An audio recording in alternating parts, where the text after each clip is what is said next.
The morning her father stumbled through the door with blood on his knuckles and shame in his eyes, Catherine knew their world had shattered beyond repair. He collapsed into the worn leather chair by the fireplace, the same chair where her mother had nursed Catherine and her younger brother Thomas through childhood fevers before consumption took her 5 years ago. Now her father sat there, a broken man, unable to meet her gaze as the first light of dawn crept through the windows of their ranch house. "Papa, what happened?" Catherine asked, though dread already pooled in her stomach like ice water. She had smelled the whiskey on him before he even crossed the threshold, seen the wild desperation in his movements. "I lost it, Catherine," he whispered, his voice cracking. "I lost everything." The words hung in the air between them, heavy as stones. Catherine felt her knees weaken, and she gripped the back of the dining chair to steady herself. This ranch in the Montana Territory, nestled in the shadow of the Rocky Mountains, had been in their family since 1868, built by her grandfather who had come west after the Civil War. It was 1885 now, and in one reckless night, her father had gambled away 17 years of family history, of her mother's memory embedded in every floorboard and fence post. "Tell me exactly what happened," she said, forcing steel into her voice though her heart hammered against her ribs. Her father explained through broken sentences how he had gone into Silver Creek, the nearest town 15 miles south, intending only to sell 3 head of cattle. But Marcus Thornton, the wealthy landowner who had been eyeing their property for years, had been at the saloon. Thornton had bought him drinks, encouraged him to join a poker game, extended him credit when his money ran out. Her father had been convinced his luck would turn, that the next hand would solve all their financial troubles that had mounted since a harsh winter killed half their herd 2 years prior. Instead, by the time midnight struck, her father had signed over the deed to their ranch, their home, everything. "Thornton gave us 2 weeks," her father said, finally meeting her eyes. The defeat she saw there frightened her more than his words. 2 weeks to clear out. Catherine sank into a chair, her mind racing. Thomas was only 16, still finishing his education with the traveling teacher who came through quarterly. Where would they go? They had no family left, no money, nothing but the clothes on their backs and whatever belongings they could carry. "How could you?" The words escaped before she could stop them. Sharp and accusing, her father flinched as though she had struck him. "I thought I could win it back. I thought I could fix everything, make things better for you and Thomas. Your mother, she would be so ashamed." "Do not bring Mama into this," Catherine said, standing abruptly. "She kept this ranch running through drought and disease. She never gave up, never threw away what we built." Tears burned her eyes, but she refused to let them fall. "I need to think. I need to figure out what we are going to do." She walked out onto the porch, breathing in the crisp morning air. The sun was rising over the eastern pastures, painting the sky in shades of pink and gold. Their land stretched out before her, 200 acres of grassland and creek water, the barn her grandfather had built with his own hands, the corrals where she had learned to ride before she could properly walk. The cattle were moving in the distance, dark shapes against the golden grass. Everything she loved, everything that made her who she was, would be torn away. The sound of hoofbeats made her turn. A rider was approaching from the direction of town, moving at an easy lope. As he drew closer, Catherine could make out more details. He sat his horse like he had been born in the saddle, tall and lean, wearing dusty trail clothes and a black hat pulled low. Something about the way he moved seemed familiar, though she could not place why. He reined in at the fence line, 50 feet from the house, and dismounted with fluid grace. When he looked up, removing his hat, Catherine's breath caught. She knew this man. Cole Bridger. They had grown up together, or at least spent summers together, before his family had moved away when she was 14. He had been the boy who taught her how to skip stones across the creek, who had promised to write but never did. He looked different now, 7 years later. The boyish softness had been replaced by hard planes and angles, his jaw covered in several days' worth of stubble. His eyes were the same though, that unusual shade of blue-gray like storm clouds, and they held the same kindness she remembered. "Catherine Harper," he said, and his voice was deeper than she remembered, rough around the edges. "I heard about what happened last night. I wanted to come check on you and your family." "News travels fast," she said bitterly, wrapping her arms around herself. The morning air was cold, but that was not why she shivered. Cole climbed over the fence rather than opening the gate, an old habit that made something ache in her chest. He approached slowly, as if she were a spooked horse that might bolt. "I was at the saloon last night. I saw the whole thing." "Then you saw my father destroy everything my mother built," Catherine said, unable to keep the anger from her voice. "You saw him hand our lives over to Marcus Thornton like they meant nothing." "I saw a desperate man who made a terrible mistake," Cole said gently, "and I saw Marcus Thornton take advantage of that desperation. Thornton's been running that same scheme for years, targeting ranchers who are struggling, getting them drunk and taking their land for pennies on the dollar." Catherine felt some of her anger deflate, replaced by weary resignation. "It does not matter now. The deed is signed. We have 2 weeks. What if I told you there might be another way?" She looked at him sharply. "What do you mean?" Cole glanced toward the house, where her father was surely still sitting in his chair of shame. "Is there somewhere we can talk privately?" Catherine led him to the barn, away from the house. Inside, the familiar smells of hay and leather surrounded her, comforting in their normalcy. The horses nickered softly in their stalls, and the barn cat wound around her ankles, oblivious to the crisis unfolding. "Talk," she said, crossing her arms. Cole leaned against a support beam, turning his hat in his hands. "Thornton is not going to stop with your ranch. He has already taken 4 properties this year using the same method. He is trying to build an empire, buying up all the land between here and Silver Creek."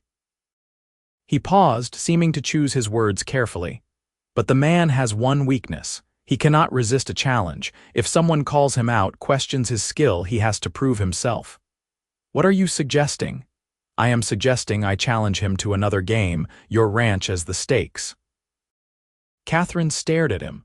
"You cannot be serious. You do not have anything to match the value of this land. Thornton would never agree." "I have my horse, my gear, and $600 I have saved from working cattle drives these past few years," Cole said.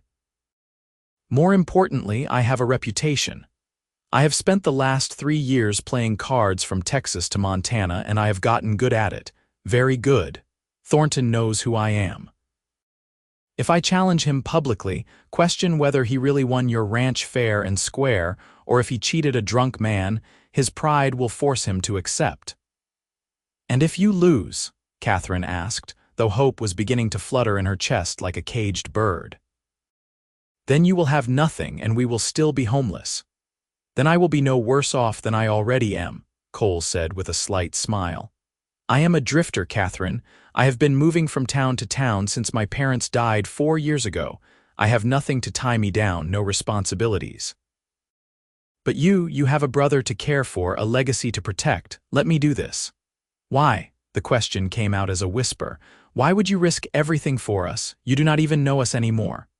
Cole was quiet for a long moment, his storm cloud eyes searching her face. "Because I remember a girl who saved a baby bird with a broken wing, who sat up for 3 nights feeding it with an eyedropper until it could fly again. I remember someone who taught me that there is still goodness in the world worth fighting for."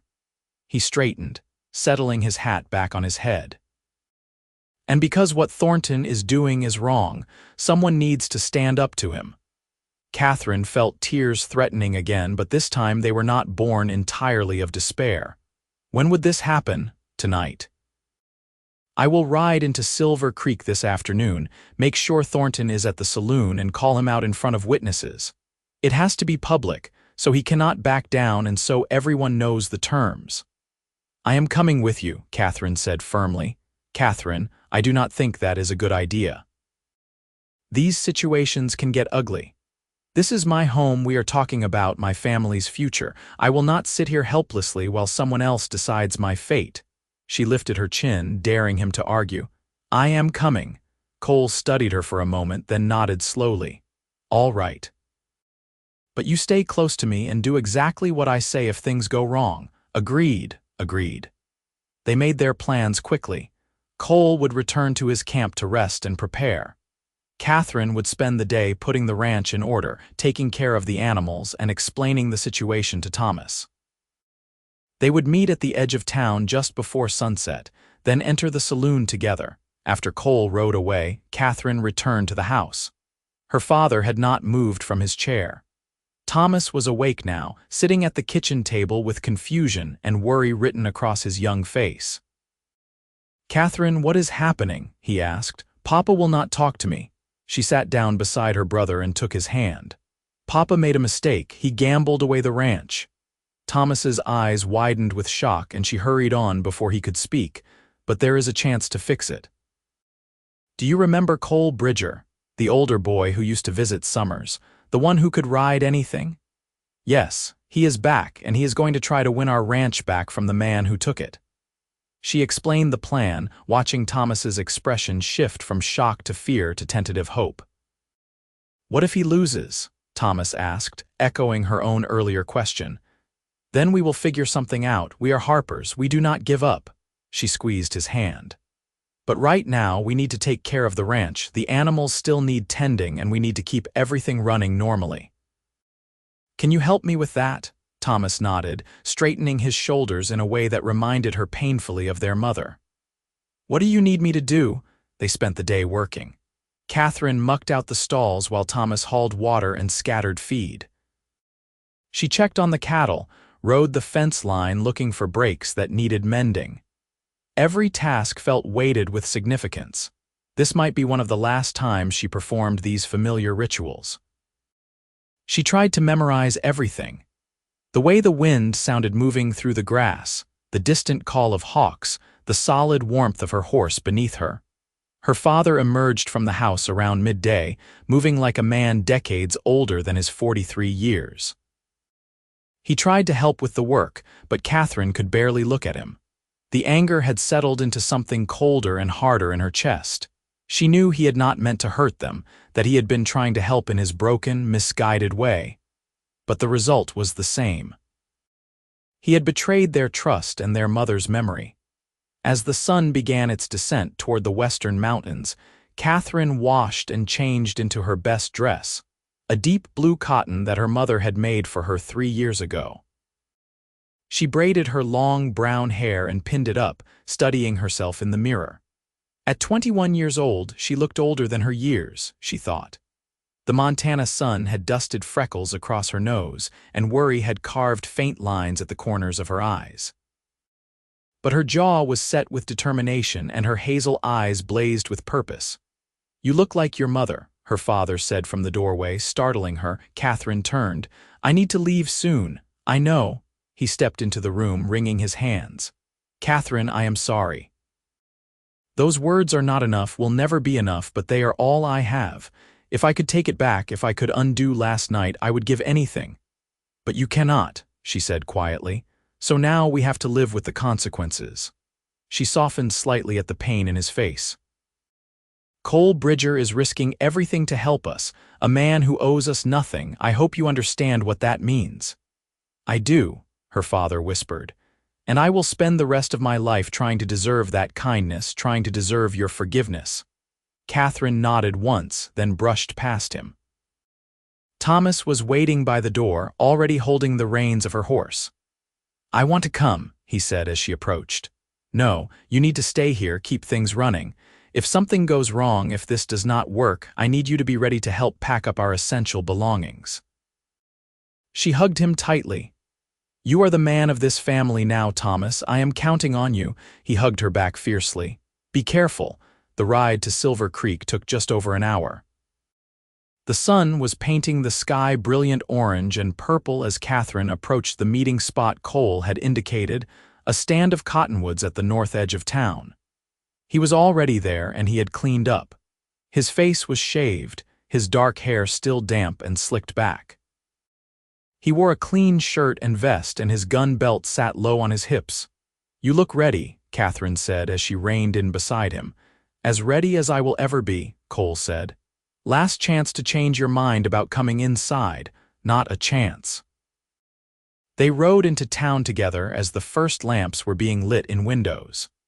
Silver Creek was a typical Montana Territory town, one main street lined with false-fronted buildings, alleys running between them like dark veins.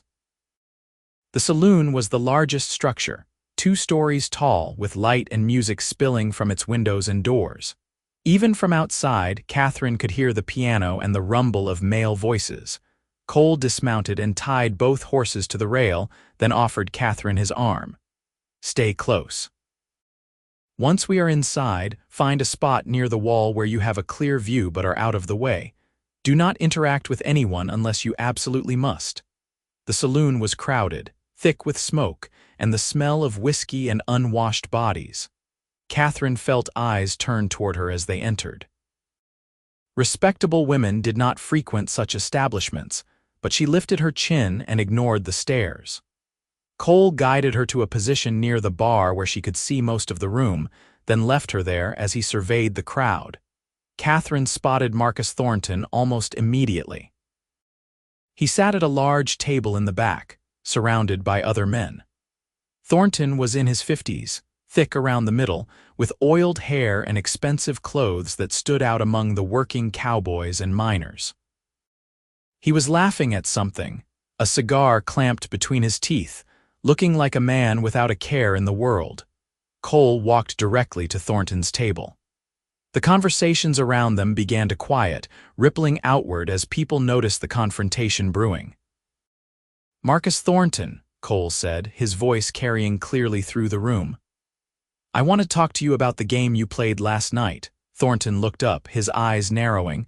"Cole Bridger, I heard you were back in the territory, come to watch the big boys play.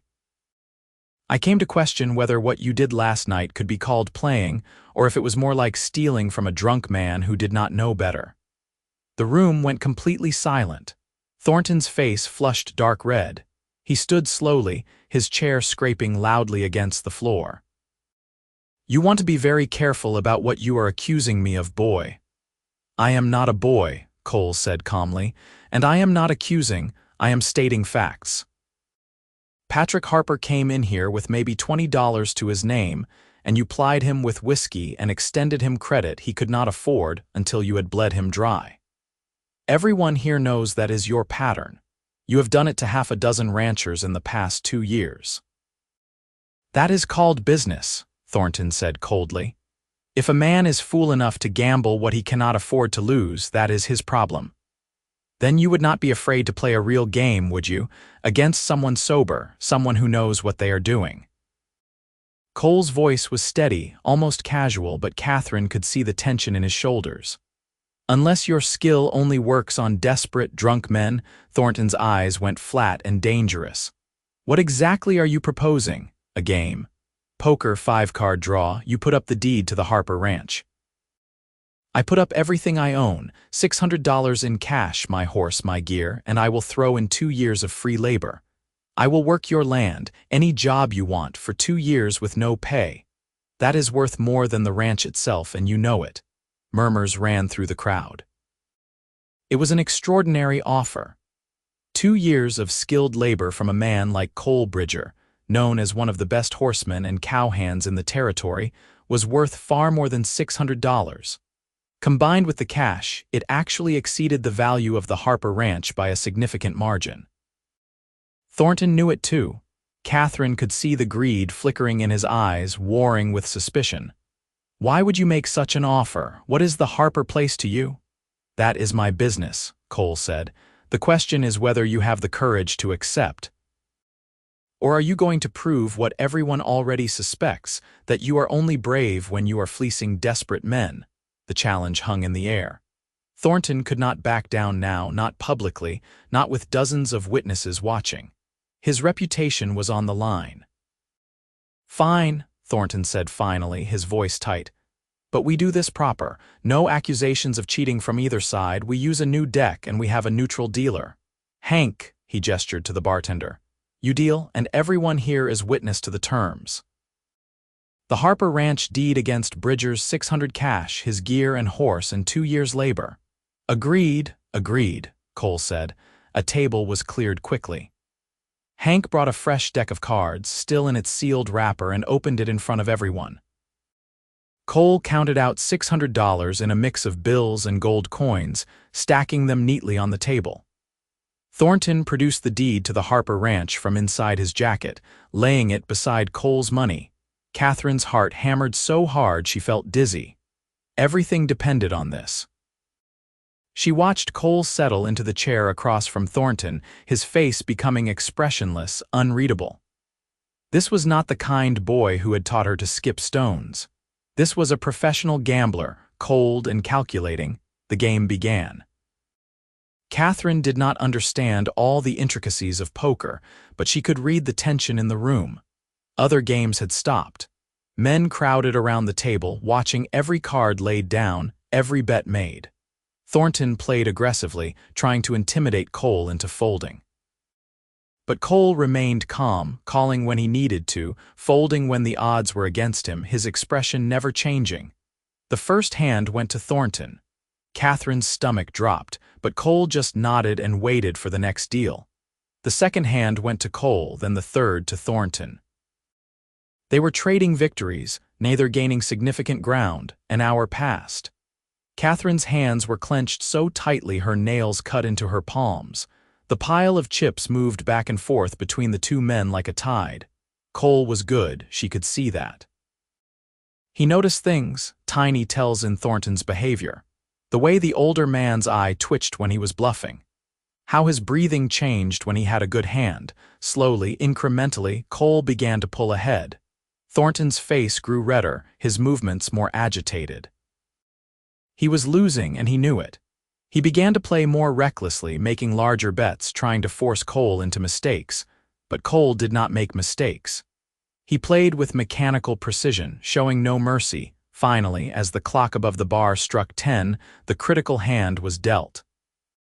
Catherine could tell from the sudden stillness in Cole's posture that this was it, the moment that would decide everything. Cole looked at his cards, then at Thornton. "All in," he said quietly, pushing his entire stack into the center of the table. Thornton stared at him, sweat beading on his forehead. The deed to the ranch sat beside the pot along with all of Cole's money. If Thornton folded, he would lose everything. But if he called and lost, the same would happen. And if he folded without calling, he would look like a coward in front of the entire town. "You are bluffing," Thornton said, but his voice lacked conviction. "There is only one way to find out," Cole said. Thornton looked at his cards again, then at the pot, then back at Cole. Catherine held her breath. Finally, with shaking hands, Thornton pushed his remaining chips forward. "Call. Full house," Cole said, laying down his cards. "Queens over eights." Thornton stared at the cards, then slowly placed his own hand down. 2 pair. The room erupted. Men were shouting, some cheering, some groaning. Catherine felt her knees go weak with relief. Cole had won. He had actually won, but Thornton was not done. "You cheated," he snarled, lunging across the table. "Nobody beats me like that without cheating." Cole caught Thornton's wrist before he could grab the cards. Everyone here saw the game. Hank dealt every hand with a sealed deck. "You lost fair and square." "Like hell I did." Thornton tried to pull free, his face purple with rage. "I will not let some drifter take what is mine." "It was never yours," Cole said, releasing him and standing. "It belonged to the Harper family, and now it belongs to them again." He picked up the deed, holding it carefully. "Hank, as witness, do you confirm that the terms of the game were met?" "I do," Hank said firmly. "Cole Bridger won fair and square, no question. The Harper Ranch deed belongs to him now, to do with as he sees fit." Thornton looked around wildly, seeking support, but found none. The men in the saloon were cowboys and miners, working men who had no love for a rich landowner who preyed on their own. Some looked openly pleased to see Thornton taken down. "This is not over," Thornton hissed at Cole. "I will make you regret this." "You can try," Cole said calmly. "But I would think very carefully before you do. You have already lost face tonight. Do not make it worse by trying something stupid." He turned to Catherine, who was pushing through the crowd toward them. "Let us go." They walked out of the saloon together, Cole's hand resting lightly on the small of Catherine's back, guiding her through the throng. Outside, the night air was cool and clean, washing away the stale smoke of the saloon. Catherine realized she was shaking. "You did it," she whispered. "You actually did it." "I did," Cole said, and for the first time that night she saw him smile. It transformed his face, making him look young again. "The ranch is safe." Catherine turned to face him fully, illuminated by the light spilling from the saloon windows. "I do not know how to thank you. What you risked, what you did for us, I will never be able to repay you." "You do not have to repay me," Cole said softly. He reached into his vest and pulled out the folded deed. "This belongs to you, Catherine, to your family. I just want to see it back in the right hands." Catherine took the deed with trembling fingers. The paper felt impossibly heavy, weighted with everything it represented. "When will you give it to my father?" she asked. Cole was quiet for a moment, his expression difficult to read in the dim light. "I was thinking I might hold on to it until morning, bring it out to the ranch at sunrise, make sure everything is properly settled." He paused. "If that is all right with you." "Of course," Catherine said. "Whatever you think is best." They rode back toward the ranch in comfortable silence, the night alive with stars overhead. Catherine kept touching her pocket where she had placed the deed, needing to reassure herself that it was real, that this was not some beautiful dream from which she would wake. As they neared the turnoff to the ranch, Cole slowed his horse. "I am going to make camp out here for the night. I will ride up at first light." "You could stay at the house," Catherine offered. "We have space and you have more than earned a real bed." "I appreciate that, but I think I will stick to my camp tonight. Give your family time to process everything without a stranger underfoot." He tipped his hat to her. "Get some rest, Catherine. Tomorrow is a new beginning." She wanted to say something more, to find words adequate to express her gratitude, but they stuck in her throat. Instead, she simply nodded and rode the rest of the way home alone. Thomas was still awake when she arrived, waiting on the porch despite the late hour. "Well?" he demanded as soon as she dismounted. "What happened?" "Cole won," Catherine said, unable to keep the smile from her face. "He won back the ranch." Thomas let out a whoop of joy and swept her into a spinning hug that lifted her feet off the ground. "He really did it. We can stay." "We can stay," Catherine confirmed. "The deed is safe. Cole is bringing it in the morning to make everything official." They went inside together where their father still sat in his chair. He looked up as they entered, his eyes red-rimmed and hollow. "Catherine." "The ranch is ours again," she said simply. Cole Bridger won it back from Thornton. Her father's face crumpled. He buried his face in his hands and his shoulders shook with sobs. Catherine felt her anger toward him soften slightly. He had made a terrible mistake, but he was still her father. He had loved her mother and tried his best, even when his best was not enough. She crossed to him and placed a hand on his shoulder.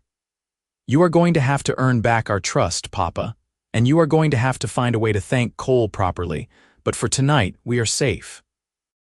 We still have our home." Sleep came hard that night, Catherine's mind too full of the day's events to settle. She kept replaying the scene in the saloon, the steady calm in Cole's eyes as he played hand after hand, the moment when Thornton had laid down his cards and realized he had lost. Most of all, she thought about the way Cole had handed her the deed, like it was the most natural thing in the world to risk everything for someone else's family. She rose before dawn, unable to stay in bed any longer. The house was silent as she dressed and moved quietly to the kitchen. She built up the fire in the stove and started coffee, then began preparing breakfast. It was the least she could do, to have food ready when Cole arrived.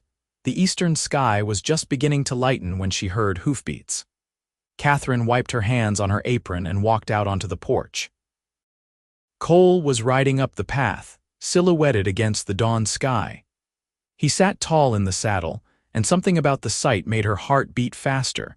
He dismounted as the first rays of sun broke over the mountains, washing everything in golden light. Catherine walked down the steps to meet him, very aware suddenly of her appearance, her hair loose around her shoulders, her simple calico dress and bare feet. "Good morning," Cole said. His eyes looked lighter in the dawn, more blue than gray. "I hope I am not too early." "Not at all," Catherine said. "I have coffee on and breakfast if you are hungry." "That sounds perfect." He reached into his saddlebag and pulled out the deed, the paper catching the morning light. "But first, I should give you this properly." Catherine's father emerged from the house, Thomas close behind him. They both looked anxious, uncertain. Cole turned to face them, his expression serious. "Patrick Harper," he said formally. "Last night I won back the deed to your ranch from Marcus Thornton. I am returning it to you and your family where it belongs." He held out the paper. "I hope you will guard it more carefully this time." Catherine's father took the deed with shaking hands, tears streaming down his weathered face. "I do not deserve this," he said hoarsely. "I do not deserve your kindness or my children's forgiveness. But I swear to you on my wife's grave I will never gamble again. I will never risk their home or security. I will spend every day of my life trying to be worthy of this second chance." Cole nodded once, accepting the vow. Then he turned to Catherine and their eyes met. The sunrise painted them both in warm light, and something passed between them, some understanding that did not need words. "Thank you," Catherine said softly. "For everything?" "You are welcome," Cole replied. His hand brushed hers briefly, a touch so light it might have been accidental, but the warmth of it lingered. "Now, about that coffee." They moved inside, the family and their unexpected savior, and sat around the table as the sun rose fully, driving back the shadows. Catherine poured coffee and served eggs and biscuits, and for a while they simply sat together in comfortable silence, letting the relief and joy of salvation settle over them. "What will you do now?" Thomas asked Cole eventually. "Will you keep drifting?" Cole wrapped his hands around his coffee mug, considering. "I have been thinking about that. I have been on the move for so long, I am not sure I remember how to stay in one place." His eyes found Catherine's across the table. "But maybe it is time I tried to remember.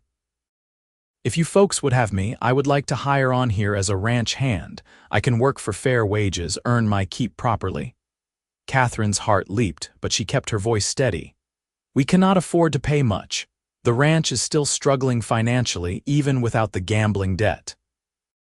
"I do not need much," Cole said. "Food, a place to sleep, and honest work. That is worth more than money to me right now." Patrick Harper spoke up, his voice stronger than it had been. "We would be honored to have you, Cole, more than honored. And once we get the ranch back on solid footing, once we start turning a profit again, you will get a full share, a partner's share." "I do not need that," Cole protested. "You have earned it," Patrick said firmly. "You saved everything we have. That makes you family as far as I am concerned." The word family hung in the air. Catherine felt warmth spread through her chest, a feeling she had not experienced since before her mother's death. Hope, real, tangible hope for the future. Cole moved into the small bunkhouse that afternoon, the one-room structure near the barn where hired hands stayed during cattle season. It was sparse but clean, with a bed, a stove, and a table. Catherine helped him settle in, bringing blankets and supplies from the main house. "This will be comfortable," Cole said, looking around. "I have slept in far worse places." "I am sure you have," Catherine said. She set down the stack of blankets on the bed, then turned to face him. "Cole, I need to ask you something, and I need you to be honest with me." "All right," he said, his expression cautious. "Why did you really do this, risk everything for us?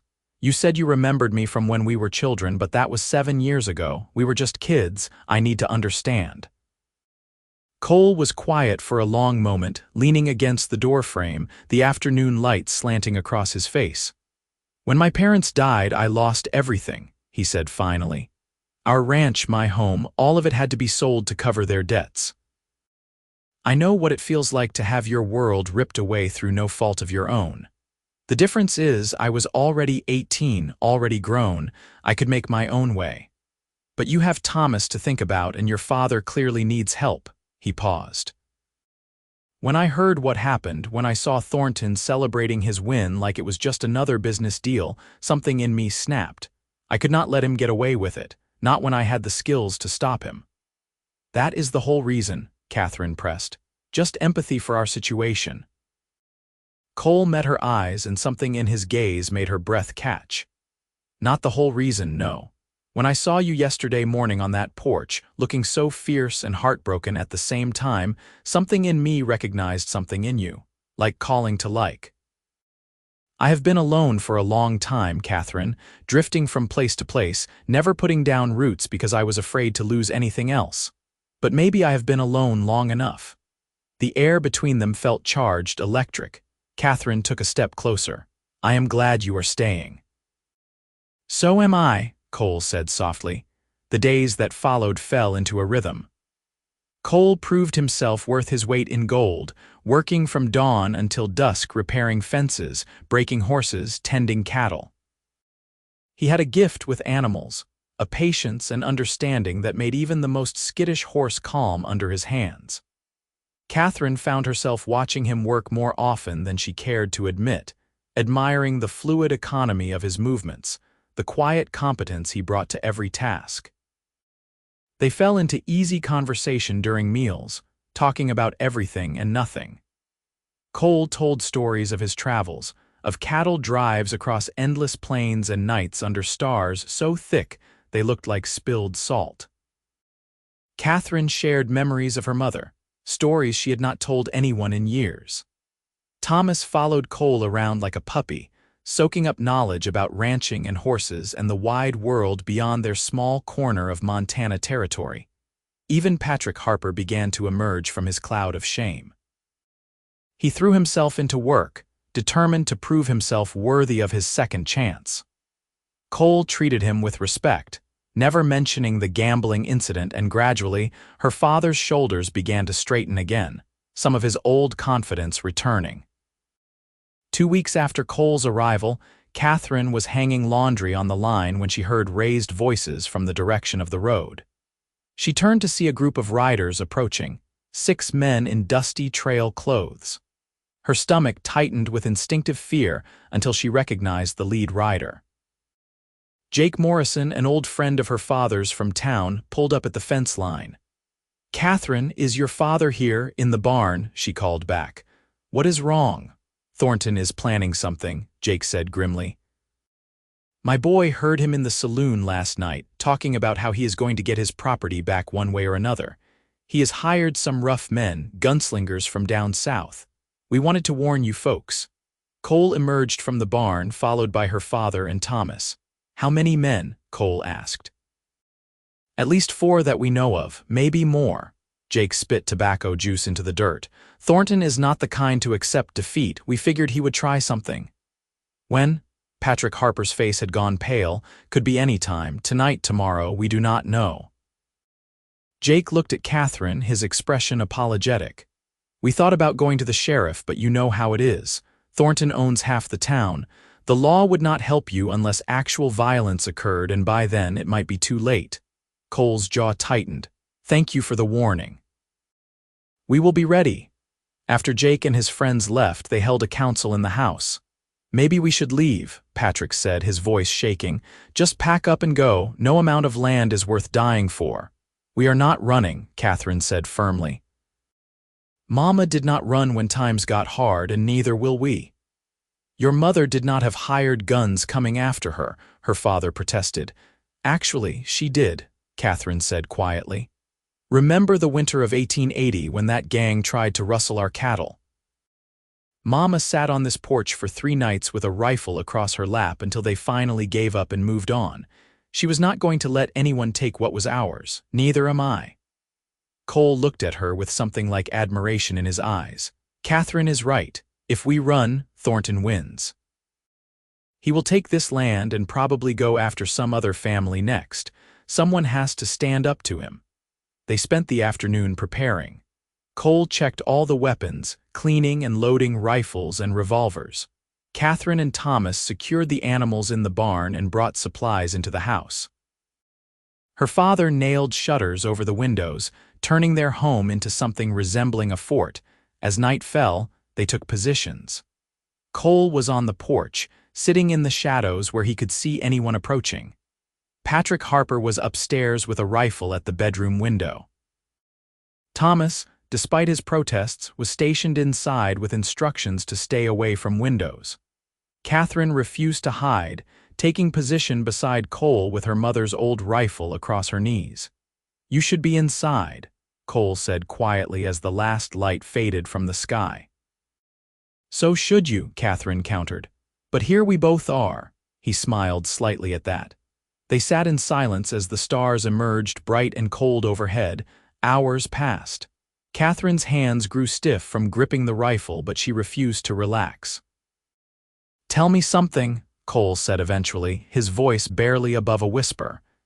"If you could go anywhere, do anything, what would you choose?" Catherine considered the question. "Honestly, I would stay right here. This ranch, this land, it is part of me. My mother is buried on that hill beyond the creek. Every tree, every fence post holds memories. I know that probably seems boring to someone who has traveled as much as you have." "It does not seem boring at all," Cole said. "It seems like knowing exactly who you are and where you belong.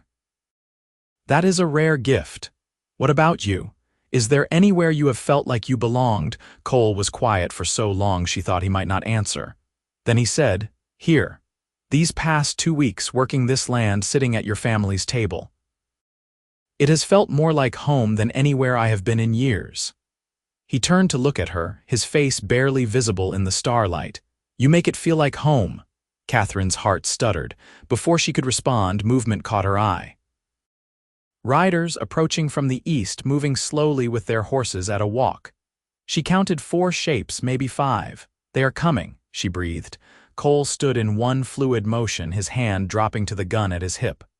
"Patrick," he called softly, "we have visitors." The riders stopped at the property line, just visible in the moonlight. For a long moment, nobody moved. Then one of the men called out, his voice carrying clearly in the still night air. "We are here for the deed to this property.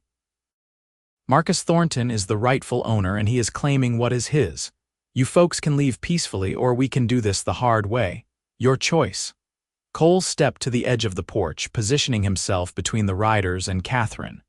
"The deed belongs to Patrick Harper, one fair and square. Thornton lost and he has no legal claim here. You are trespassing. I suggest you turn around and ride out while you still can." "And who is going to make us?" the rider asked. "You, one drifter against 5 armed men." "Not just me," Cole said calmly. Patrick Harper appeared at the upstairs window, his rifle visible. "That is 2. That is 3, Catherine said, standing and making her own rifle visible. There was a pause, then a new voice joined from the direction of the barn. 4. Thomas stepped into view, younger than the rest, but clearly armed and determined. The hired guns seemed to confer among themselves. Then, from behind them, more riders appeared. Jake Morrison and his friends, at least a dozen men from neighboring ranches, all armed. "You boys might want to rethink your approach," Jake called. "We do not take kindly to hired guns threatening our neighbors." The situation hung balanced on a knife's edge. Then, slowly, the leader of Thornton's men raised his hands. "We are not being paid enough for this," he said. "Tell Thornton to find someone else." He wheeled his horse and rode off, his companions following. The tension broke like a snapped wire. Catherine felt her knees go weak and Cole caught her elbow, steadying her.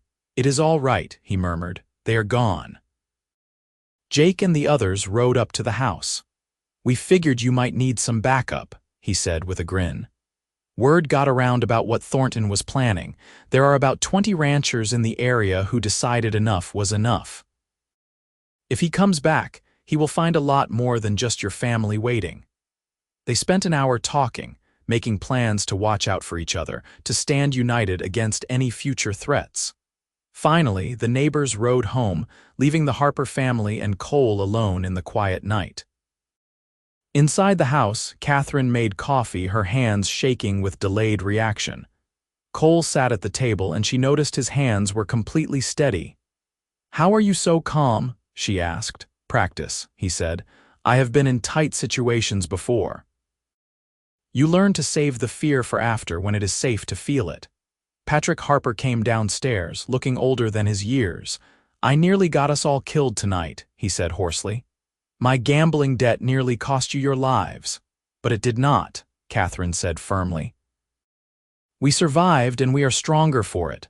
Thornton knows now that he cannot push us around. That has to count for something.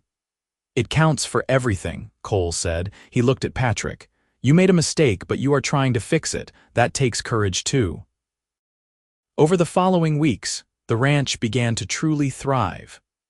Word had spread about the standoff with Thornton's hired guns, and neighbors who had kept their distance before now made a point of stopping by, offering help and supplies. Jake Morrison came by twice with extra hands to help with the spring branding. The widow Peterson sent over preserves and bread. The community, it seemed, had decided the Harpers were worth protecting.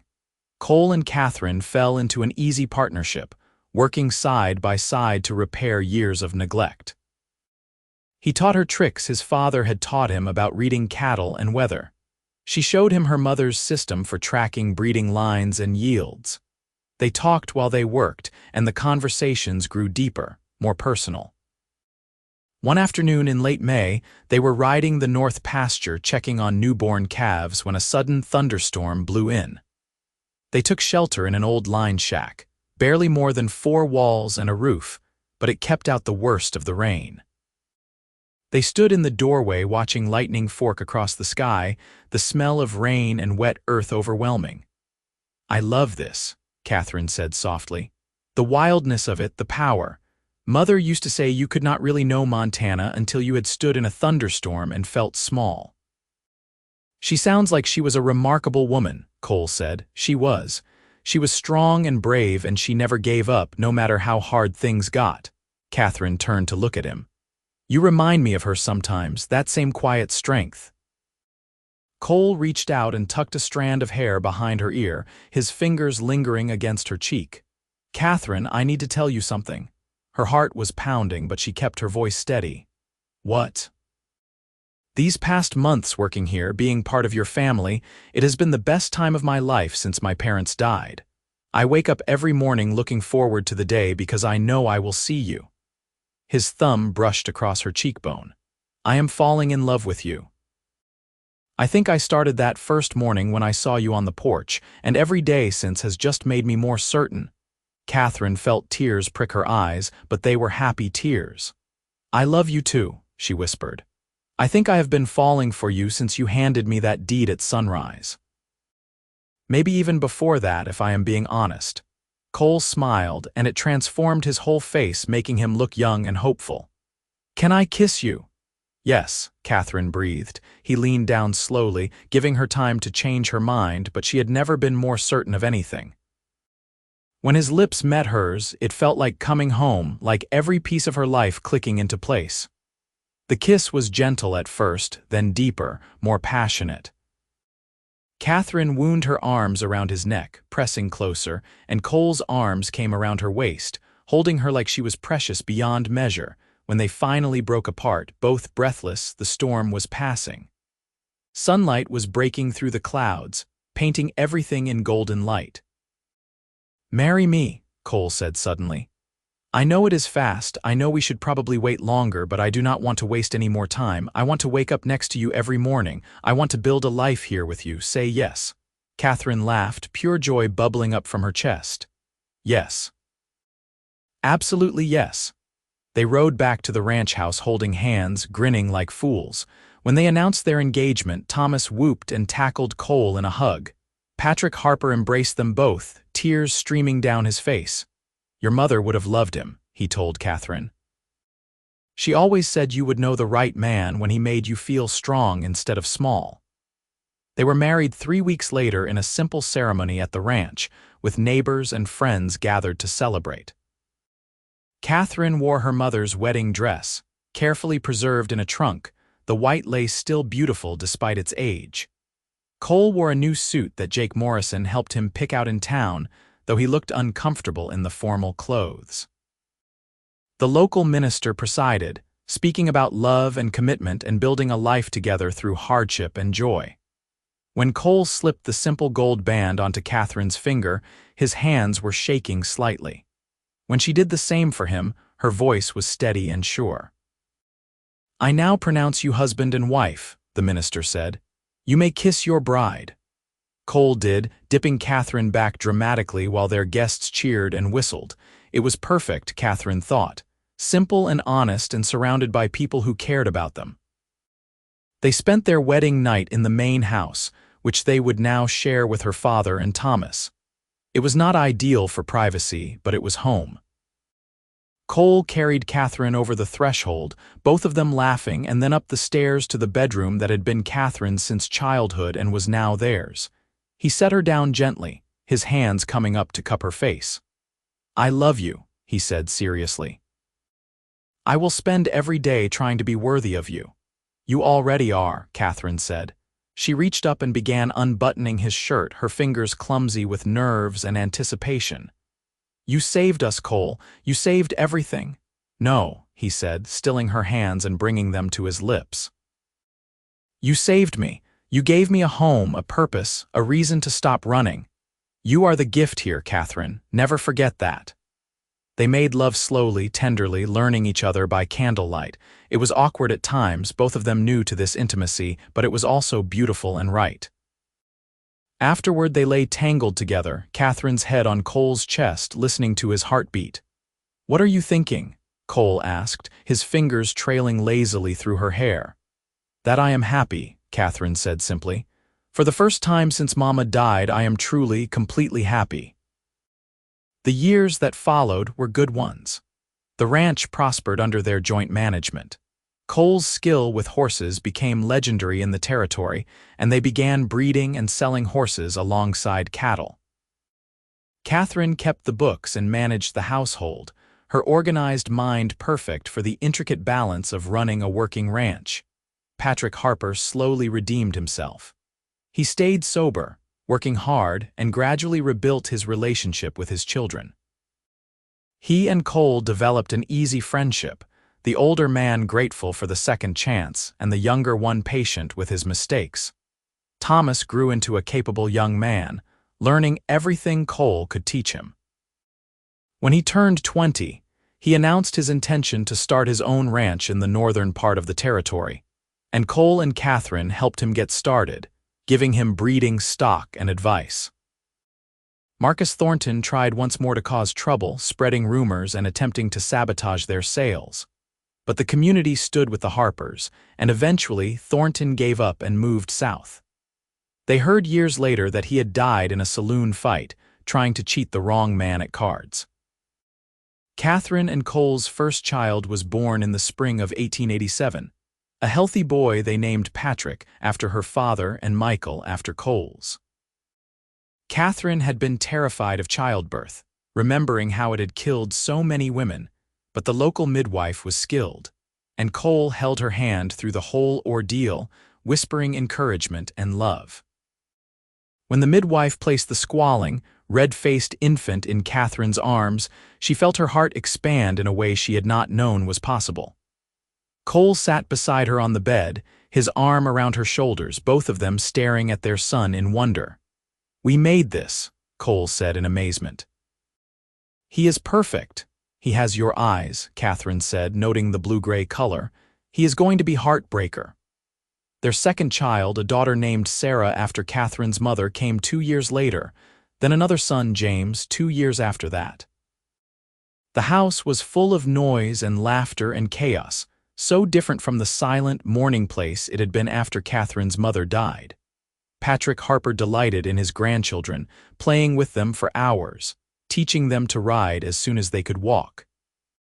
He lived to see his grandson Patrick's 10th birthday, then passed peacefully in his sleep, a small smile on his face. They buried him next to Catherine's mother on the hill overlooking the ranch, and Cole carved a beautiful headstone that read, "Patrick Harper, beloved father and grandfather." He made mistakes, but found redemption. Thomas married at 23, a spirited young woman named Alice who ran her own successful boarding house. They had 4 children and built a thriving ranch of their own, visiting often and bringing their children to play with their cousins. The years turned like pages in a book. Cole's dark hair went gray at the temples, then white. Catherine developed lines around her eyes and mouth, earned through years of laughter and squinting in the Montana sun. Their children grew, married, had children of their own. The ranch that had almost been lost became a legacy, growing to over 500 acres. Cole and Catherine expanded slowly, carefully, never overextending, never gambling with their family's security. They became pillars of the community, the couple everyone pointed to as an example of what hard work and dedication could build. On their 30th anniversary, Cole took Catherine back to the line shack where they had first kissed. It had been maintained over the years, turned into a sort of way station for hands working the far pastures. They stood in the doorway, looking out at the same view they had seen all those years ago, though both of them were much older now. "You ever regret it?" Catherine asked. "Giving up your freedom to settle down here?" Cole turned to her, taking her weathered hands in his. "Not for a single second. Freedom is not about going wherever you want, Catherine. It is about choosing where you belong and having the courage to stay. You are where I belong, you always have been." She kissed him then, and it was just as sweet as that first kiss in the thunderstorm, full of love and promise. Their grandson Patrick, named for both his great-grandfather and great-great-grandfather, took over management of the ranch when Cole and Catherine were in their 60s. He was a bright, capable young man who had inherited Cole's way with horses and Catherine's head for business. Watching him work the land, teaching his own children to ride, Catherine felt the circle complete. One evening in early spring, when Catherine was 68 and Cole was 70, they sat on the porch watching the sunset. It was the same porch where she had stood that terrible morning when her father came home with blood on his knuckles and shame in his eyes. The same porch where Cole had handed her the deed at sunrise, giving back everything they thought they had lost. "I have been thinking," Cole said, his hand finding hers the way it always did. "About that morning when I won back the ranch. I almost did not challenge Thornton, you know. I almost just rode on by, told myself it was not my business." "What changed your mind?" Catherine asked, though she had heard this story before. She never tired of it. "I saw you standing here, and I remembered the girl who saved a bird with a broken wing. I thought if someone that kind, that strong, was in trouble, then I had to at least try to help," he smiled. "I had no idea I was going to fall in love with you. That was not part of the plan." "The best things never are," Catherine said. She leaned her head on his shoulder, comfortable in the way only decades of marriage could create. "Thank you for that morning, Cole. Thank you for every morning since." "Thank you for giving me a home," Cole replied, "for giving me a family, a purpose, for loving me." They sat in comfortable silence as the sun sank below the mountains, painting the sky in brilliant shades of orange and pink and purple. In the distance, they could hear their great-grandchildren laughing as they played in the yard. The cattle were settling for the night, and smoke rose from the chimney, carrying the scent of the dinner their granddaughter-in-law was preparing. Everything they had fought for, everything they had built together, stretched out before them in the gathering twilight. It was more than Catherine had ever dared to dream that terrible morning when she thought they had lost everything. It was more than Cole had hoped for when he had decided to stop running and take a chance on love. As the first stars appeared overhead, Cole stood and offered Catherine his hand. "Come on, Mrs. Bridger.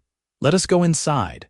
Dinner will be ready soon, and I want to hear young Patrick tell us about his plans for expanding the horse breeding program." Catherine took his hand and rose, her joints protesting slightly but her heart light. They walked inside together to their family, to the warmth and light and love that filled every corner of their home. The ranch that had almost been lost to a gambling debt, that had been saved by a cowboy with kind eyes and a brave heart, thrived for generations. It became known throughout Montana territory as the Bridger Ranch, though old-timers still called it the Harper Place, honoring the family who had first claimed the land. And sometimes, on spring mornings when the light was just right, ranch hands swore they could see two figures on the porch, an old cowboy handing a deed to a young woman as the sun rose. The moment captured forever like a photograph, the moment when everything changed, the moment when love saved the day.